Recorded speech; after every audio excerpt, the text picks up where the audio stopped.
আসসালামু আলাইকুম রহমতুল্লাহ। আলহামদুলিল্লাহ আলহামদুলিল্লাহি ওয়া কাফা ওয়া সালামুন আলা ইবাদিহিল্লাযিনা ইসতাফা, আম্মা বাদ। প্রিয় বন্ধুরা,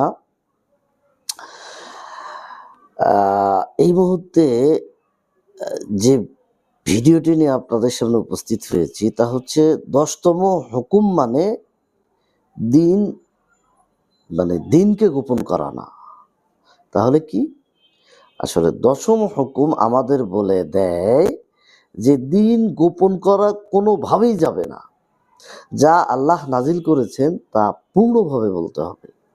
সহজ আয়াত যেমন, মানে সহজতম আয়াতগুলো যেমন সত্যি, কঠিন আয়াতই মানে তেমন সত্য।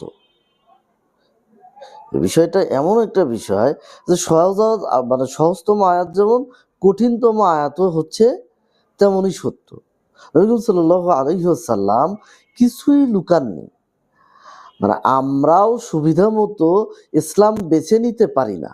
নবী সাল্লাল্লাহু আলাইহি সাল্লাম লুকাননি, তা আমরা কিভাবে সুবিধা মতো ইসলাম মানে বেছে নিতে পারি? তাই হচ্ছে আমাদের পূর্ণ দিনই আল্লাহর কাছে একমাত্র গ্রহণযোগ্য। তো আমাদেরকে এই ১০ম হুকুমটাকে যদি আমরা ধারণ করতে চাই, তাহলে ধারণ করতে গেলে একমাত্র উপায় হচ্ছে আমাদেরকে দ্বীনের জ্ঞান অর্জন করতে হবে। দ্বীনের জ্ঞান অর্জন করতে হবে। যে যতটুকু সময় পারি, যত ব্যস্ততাই থাকি না কেন, আমাদেরকে দ্বীনের জ্ঞান অর্জন করতে হবে।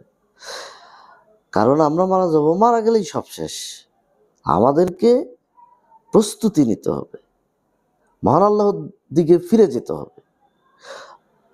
আল্লাহ তাআলা আমাদেরকে উপযুক্ত বিষয়ের উপর আমল করার তৌফিক দান করুন। হে আল্লাহ, আপনি আমাদেরকে কবুল করুন, আমিন।